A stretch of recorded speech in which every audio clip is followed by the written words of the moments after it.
BPD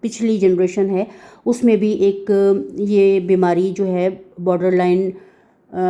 personality ڈس order یہ نظر آتی ہے، اور بھی جنریشن میں اور بھی لوگوں کو ہوتی ہے، اور پھر جینز کے ذریعے ان کے اندر بھی ٹرانسفر ہوتی ہے۔ تو یہ فیکٹر جو ہے یہ بہت زیادہ امپورٹنٹ ہے۔ سیکنڈ نمبر پر ہے برین اسٹرکچر، کہ بعض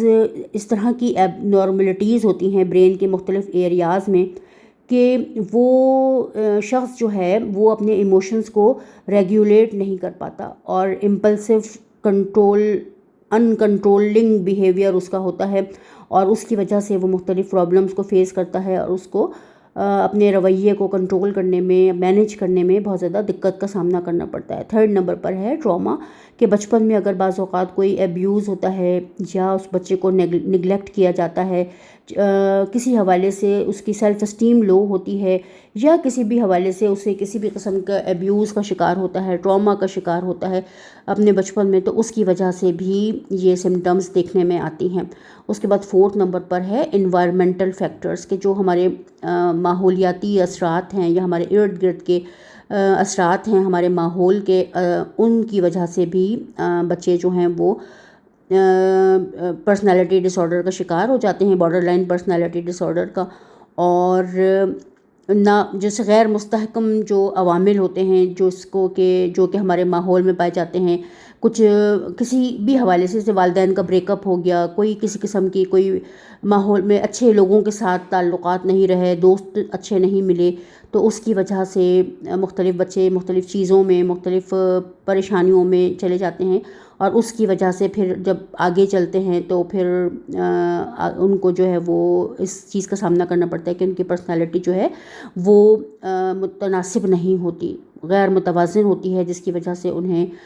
پرابلمس کا سامنا کرنا پڑتا ہے۔ اگر ہم اس کے ٹریٹمنٹ کی بات کریں، جو کہ بہت زیادہ امپورٹنٹ ہے، ہم جب سمٹمس کو سمجھ لیتے ہیں، کازز کو جان لیتے ہیں، تو کسی بھی شخص کو اس پریشانی کے فیز سے باہر نکالنے کے لیے اس کا ٹریٹمنٹ کیا جاتا ہے، اور اس کے لیے فرسٹ نمبر پر ہے سائیکو تھیراپی۔ سائیکو تھیراپی سے مدد لی جاتی ہے، اور اس کے لیے DBT، CBT اور NLP نیورو لنگوسٹک پروگرامنگ سے ہیلپ لی جاتی ہے، اور کوشش یہ کی جاتی ہے کہ سائیکو تھیراپی کی مدد سے اس شخص کو جو کہ پرسنالٹی ڈس آرڈر کا شکار ہے اس کا ٹریٹمنٹ کیا جائے، اس کو بہتری کی طرف لایا جائے، اس کے مائنڈ کی ری فریمنگ کی جائے، اس کے جو پیٹرنز جس کی وجہ سے کہ فالو کرتے ہوئے وہ پرابلم کا شکار ہے، ان پیٹرنز کو تبدیل کیا جائے، تاکہ وہ شخص جو ہے وہ اس فیز سے باہر نکل سکے اور اپنی زندگی کو ہیلدی انوائرمنٹ میں گزار سکے، اپنی لائف کو اپ گریڈ کر سکے، بہتر کر سکے۔ سیکنڈ نمبر پر ہے میڈیکیشن، کہ جب بہت زیادہ موڈ سوئنگز ہوتے ہیں تو پھر موڈ اسٹیبلائزرز دی جاتی ہیں، اینٹی ڈپریسنٹ میڈیسنز دی جاتی ہیں، اینٹی انزائٹی میڈیسنز دی جاتی ہیں، کیونکہ اگر بہت زیادہ موڈ سوئنگز ہوتے ہیں اور بہت زیادہ اینگر اور فرسٹریشن اور ڈپریشن فیل ہوتا ہے پیشنٹ کو، تو پھر بعض اوقات میڈیسن کا سہارا لینا پڑتا ہے، سائیکو تھیراپی کے ساتھ ساتھ اسے میڈیسن بھی استعمال کروانی پڑتی ہے تاکہ وہ بہتری کی طرف آ سکے۔ اس کے بعد تھرڈ نمبر پر ہے سیلف ہیلپ، کے کچھ سپورٹنگ گروپس کو جوائن کرے، سیلف کیئر کی جو گروپس ہوتے ہیں جہاں پہ کہ اسٹریس مینجمنٹ کی ٹریننگ ہوتی ہیں یا ٹیکنیک سکھائی جاتی ہیں، تو ان گروپس کو، ان لوگوں کے ساتھ اٹھنے بیٹھنے کو سے کافی بہتری آتی ہے، اور گھر والوں کو، والدین کو بھی اس کی ٹریننگ دی جاتی ہے کہ اس بچے کے ساتھ کس طرح کا بیہیویئر رکھیں، کس طرح کا رویہ رکھیں کہ وہ اپنے آپ کو اپ گریڈ کر سکے، بہتری کی طرف لا سکے۔ مختلف قسم کی ٹیکنیکس ہیں